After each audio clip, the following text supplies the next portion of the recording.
Hey, book lovers. Want to hear a story?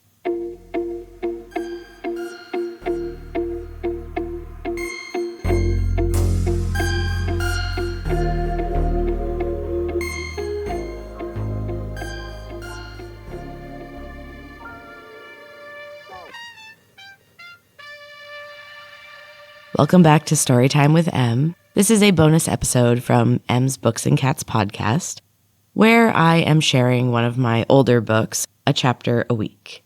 Right now, I am sharing my high school horror story, Do You Remember Ella? And this week is chapter 6. Enjoy. I saw Brando first thing the next morning. He was sitting with Jennifer on a bench outside the library. They were sitting close together and talking quietly. Every once in a while, Jennifer would reach out and touch his leg, and even from where I stood, I could see his tortured expression. Jennifer smiled and seemed very content to hold his heart in her hands. She toyed with him and hurt him, and I felt my heart go out to him. I felt even worse for him when Quint appeared, and Jennifer threw herself at him. She wrapped her legs around his waist and kissed him for a long time. They laughed and sauntered off down the walk toward their first class. I seized my chance and ran over to Brando before he had recovered. He turned pale when he saw me. I sat down next to him and quickly scanned the area for any sign of Marcus. He hadn't met me at breakfast, and I kept waiting for him to show up unexpectedly. "What do you want, Sophie?" "I want to talk to you. About Ella." He looked defeated, and his sigh carried the weight of the world. "What about her?" "You said you had something to tell me about her, and then you never showed up." "I did show up, but you were busy talking to the headmaster by then." "Oh." We sat for a moment in silence. I could feel my chance slipping away. The bell would soon ring, and he would be able to escape me again. I glanced around and briefly wondered where Marcus was, before continuing. "What were you going to tell me?" Brando sighed again and stood up. "Doesn't matter now." He started to walk away. "Brando, wait." His eyes were dull when he turned back to me, and I was frightened by his emptiness. "It doesn't matter, Sophie. We've all got to go sometime." "I don't understand." "You don't need to.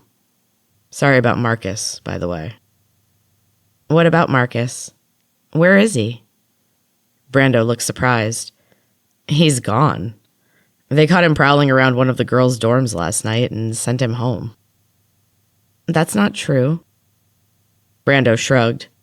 "Go ask Headmaster Quincy if you don't believe me." He left me standing in the middle of the walk. I couldn't believe it. Marcus was the one person I knew I could depend on. With him gone, there would be no one to protect me the next time the student body went crazy and tried to kill me. I was starting to think that I loved him, and I thought he felt the same. I stumbled to class without noticing that I was moving. I sat through it without hearing a word. The entire day was a blur. I hurt deep in the pit of my stomach. It was a kind of pain I had never felt before. I went to my room at the end of the day and locked the door. I pulled the shades and sat in the dark room. I couldn't think of anything. Even when I tried to think about Marcus, I couldn't. I went to the dining hall for dinner, but I wasn't hungry. All I could feel was the dull, gnawing pain of my broken heart. I sat alone and stared at the food in front of me without really seeing it. I didn't notice anyone around me. The building could have burned down, and I would have burned with it. When the bell rang, I moved slowly to the door. I didn't notice Brando until he took hold of my arm. He pulled me down a short staircase that led to the bathrooms. He stood very close to me. I could feel his hot breath on my cheek. His exhaustion was apparent, and his eyes were red. "You okay, Sophie?" I shook my head. He shoved his hands in his pockets and looked at the space between our feet. "Want to go for a walk?" "Isn't it study hours?" He tried to smile. "It's Friday night. No study hours." He held out his hand, and I took it without thinking. We walked out to the soccer fields. The grass was hidden under the snow, and everything was pristine and perfect. We didn't speak. We just walked the length of the field and up a steep hill to the upper fields. Brando stopped at the top and took off his jacket. He laid it on the ground and sat down. He patted the other side of the coat and smiled up at me. "I'm sorry about how I acted before." "I don't know why I'm out here with you." "Look, Sophie, I know I've been awful. You have no reason to trust me. I just feel bad about Marcus. I know what you're going through, you know." I sat beside him. He put his arm lightly around me. "Did you ever think about you and me?" He leaned in close and tried to kiss me, but I pushed him away. "What the hell are you doing?" "Sorry, I thought you liked me." "Not like that. Besides, you like Jennifer?" "Yeah, but there's no future there." I didn't know what to say, and we fell silent. The night was cold and clear, and the stars burned brightly overhead. There were thousands of them, and the moon cast a cold white light on the fields below us. We sat staring out at the cool brightness until a shadow fell over us. Well, well, what a cozy couple. Marcus stood behind us with his arms crossed over his chest. I jumped up and threw myself at him. I was so happy to see him that I forgot the incriminating situation I was in. Marcus hugged me stiffly. His face was set and angry, and his eyes were trained steadily on Brando. "Marcus, where have you been? They said you got kicked out for prowling around the dorms." "That's a convenient story." Brando was standing at this point, and they stood facing each other with their fists clenched. I tried to insinuate myself between them, but Marcus pushed me aside. I fell in the snow and watched helplessly as Marcus lunged at Brando. He pummeled him. His fist smashed into Brando's face over and over until the snow was covered with blood. Brando fell to the ground, and Marcus kicked him in the ribs again and again. I struggled to my feet and threw myself at Marcus. We fell into the snow, and he stopped fighting. He wrapped his arms around me and started kissing me. Momentarily, I forgot about the bruised and bleeding person next to us and gave myself up to the heat of the moment. Even after I came to my senses, I couldn't stop. When I tried to pull away, Marcus held me close in his strong embrace. I couldn't move or fight it, so I kissed him. A slight movement from Brando drew Marcus's attention, and he pushed me away and jumped to his feet. I grabbed his arm before he could attack again. There was a maniacal gleam in his eyes that frightened me. He looked like a completely different person, someone I didn't know at all. He pushed me away and grabbed Brando's arm. He dragged him to his feet and started walking down the hill. I followed close behind, though unsure of whether or not I could or should help Brando. "Marcus, what are you doing? What's wrong with you?" "We weren't doing anything. He was going to tell me something about Ella. He might be able to help solve this mystery." Marcus laughed. It was short and sarcastic, and his face was pained. "Yeah, I'm sure he could solve the mystery for you, but that would spoil the fun." "What are you talking about?" "All in good time, Sophie. Let's have some fun with it first." He laughed again. This crazy, wild laughter frightened me.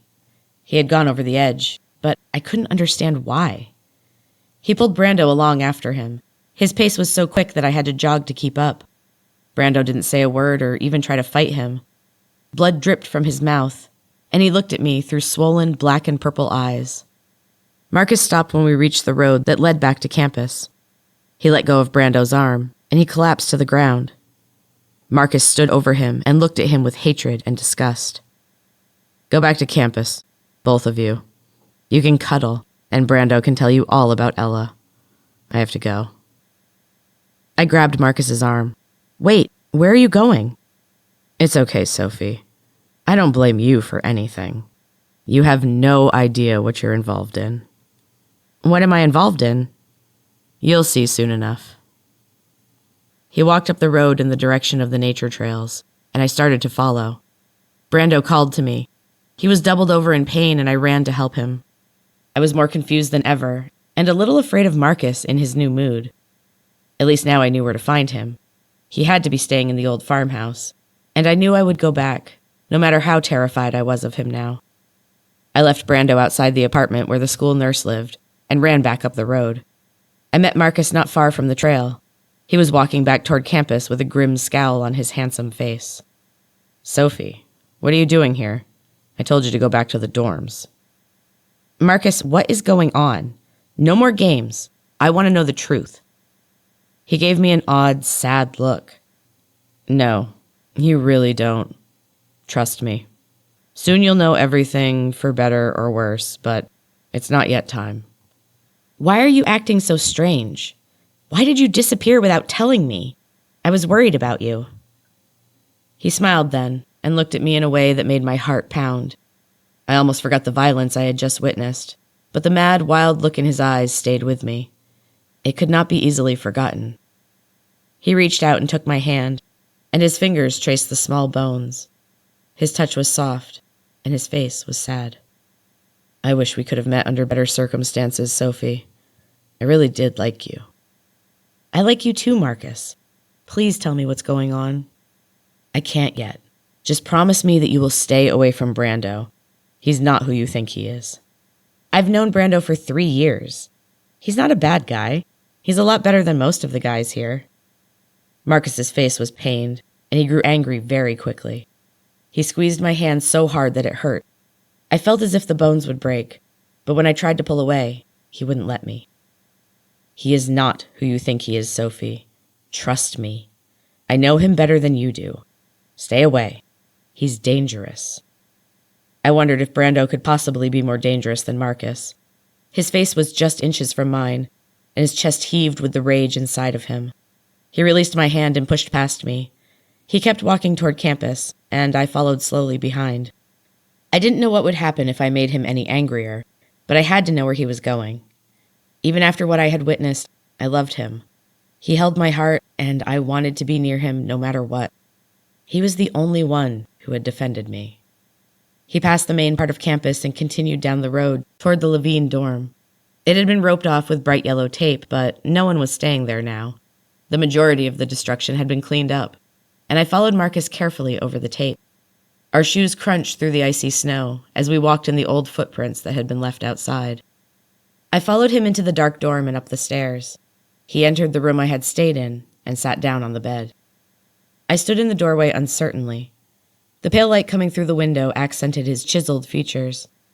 He looked up at me, and my heart was so full of love and pity that I went and sat beside him. He put his arms around me and kissed me. I loved being that close to him, but I had to pull away. We looked at each other for a long moment.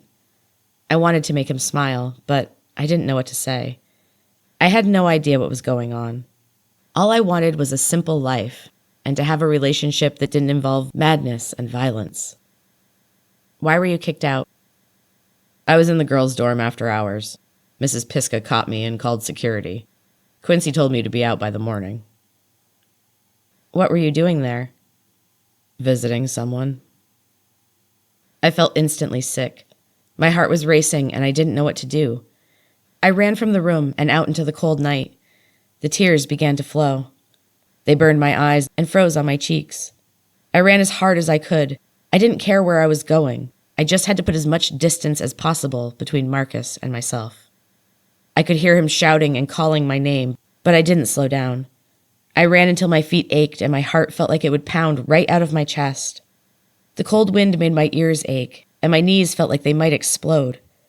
As the road changed to dirt and began climbing into the mountains, I slowed down.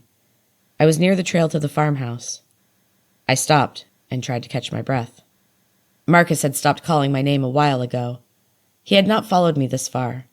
I couldn't be sure that he wouldn't come up here and try to find me, and I knew I could not go to the farmhouse. It would be the first place he looked. I found a trail that was used by the science classes and was heavily marked with footprints.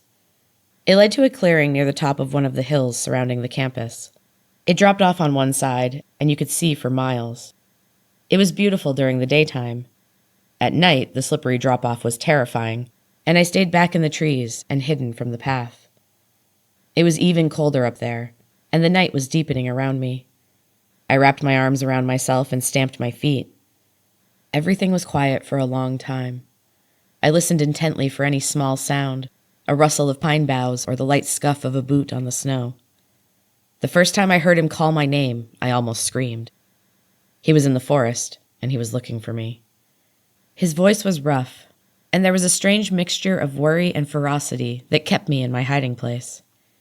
It reminded me of every horror movie I had ever seen, and I wished I had not seen quite so many. Alone in the woods at night was a common theme, and the ending was never pretty. He called my name for a while, and he was getting closer. His voice traveled up the trail, and I knew he would soon be in sight. Then there was another sound, followed by a scream of agony and some low voices, and then the forest fell silent. I sat behind a tree in the snow and tried to remain as still as possible. All around me were shadows, and I envisioned him creeping up behind me. I had to fight the urge to turn and look. After a few hours, the cold became unbearable, and I had to get out of the forest. I made my way down the trail slowly. I stayed along the edge of the path and darted into the trees at any small sound or shadow. I made it back to the road without encountering Marcus or anyone else. And I ran as fast as I could for the dorm. I slipped back inside undetected and sighed with relief as I locked my door behind me. I fell asleep with my clothes on. I was physically and emotionally spent. I couldn't keep my eyes open. I fell immediately into a deep, dreamless sleep and remained there until the alarm woke me at 7. It was surreal to walk into the dining hall and begin another day. Everything was the same as any other day, but now I knew that my boyfriend was a violent psycho who was most likely cheating on me, and that something even stranger than I had imagined was going on with Ella. It was hard to believe that the night had been real. The only thing that forced me into reality was the sight of Brando's battered face. He came in late, and everyone watched him walk to the kitchen, and he sat alone at a nearby table. Everyone soon lost interest and turned back to their conversations. And after a few minutes of consideration, I joined him. That caused a slight stir in the students, especially his teammates who had grudgingly accepted me because I was Marcus's girlfriend. They watched us with suspicious faces for a while, but we remained silent until they looked away. "How are you?" "Sore. Are you okay?" I shrugged. "Yes and no. I think we're officially through, though." "Probably a good idea," he said as he lightly touched his swollen face. He attempted to grin, and we both laughed a little. The tension fell away, and we both leaned back in our chairs and sighed, as if a huge weight had been lifted. Then Brando leaned across the table. "I have a really good idea. Let's pretend just for today that none of this has happened. Let's have a nice, boring, normal day at Cullen Academy." "That sounds like a wonderful idea." His face grew serious, and he reached over for my hand. "I really do like you, Sophie. I was serious about that. It's not just because of Jennifer." I pulled my hand away instinctively. "That is not part of a normal day at Cullen Academy, Brando." "It should be." The bell rang for morning sports practices, and I ran away. I stepped outside the dining hall and felt someone grab my arm. Jennifer was at my side, smiling her big phony smile and digging her fingernails into my arm. She walked quickly down the walk and away from the other students. "What do you think you're doing?" she asked through gritted teeth. The smile remained brightly plastered on her face. "Shouldn't I be the one asking that?" Her nails dug in deeper. "You keep away from Brando." "Why? You don't care about him." "You don't know anything. Brando and I share something that you will never comprehend." "I can't help it if he has feelings for me. You can't expect him to worship you forever. He knows you'll never love him." "You shouldn't love him either. I'm not trying to save his adoration. I'll always have that. I'm trying to help you. You don't know him. If you did, you'd run screaming in the other direction." "You're not scaring me, Jennifer." "Fine. Don't say I didn't warn you." "Shouldn't you be worrying about yourself?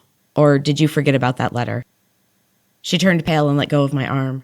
Her smile faded, and she looked lost until someone called her name. Her smile blinked back on, and she moved down the walk with confidence and grace. I watched her go, and noticed Brando watching us from the large windows of the dining hall. His face was hard to read under the bruises and swelling, but he looked angrily at Jennifer as she sauntered away. I waved when he looked at me, and he flashed me a quick, overly bright smile, though I could tell it hurt him. He joined me outside a moment later, and we walked to the gym. Hockey practice had been moved to the weight room until the rink could be repaired, and he had to check in with his coach. He was too hurt to practice, so we spent the day together. By the evening, he was holding my hand openly. There were a lot of strange looks, but Brando didn't seem to notice. It made me extremely uncomfortable, but I went along with it. I felt like I owed him after what had happened. And there are far worse things than having a cute hockey player hold your hand. We talked about a lot of things that day, but avoided what was really on our minds. At one point, we sat on the bench outside of the library. Our conversation had paused, and Brando tried to kiss me. I pushed him away and stood up. I can't, Brando. I still have feelings for Marcus. He's a psychopath. I know, but I still care about him. I can't explain it. He's crazy, Sophie. Don't think about him. There's nothing you can do for him. Think about us instead. Think about us instead. He stood up and put his arms around me. Even with a bruised and swollen face, he was handsome. And when he tried to kiss me again, I let him. He was a good kisser, despite the bruising. Not as good as Marcus, but still enjoyable. I didn't feel the same surge of excitement when I kissed him. He just felt safe and familiar. We spent the evening together, but we didn't talk about anything serious. We didn't mention Marcus or Jennifer or Ella. I wanted to talk about Ella, but Brando never let me introduce the subject. He had a knack for going off on random tangents, and he dominated the conversation. When he kissed me goodnight outside my dorm, I pulled away and squeezed his hands. Can we talk about Ella? It's almost quiet hours. I know. I just mean sometime soon. I want to know what's going on, Brando. You'll tell me, won't you? He smiled and kissed me again. Of course.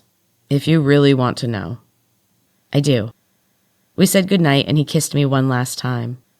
I lay in bed thinking about his fight with Marcus, the letters, Jennifer's strange warning words, and everything else that had happened since Halloween. It was also twisted and confusing. Everyone seemed to be speaking in riddles, and I fell asleep with the thought that if I just had one last piece of the puzzle, I would have my answer. And that is the end of Chapter 6. Thank you so much for listening, book lovers. I hope you're still enjoying Do You Remember Ella? I will be back next week with another chapter. Thank you so much for listening, and until next time, keep reading.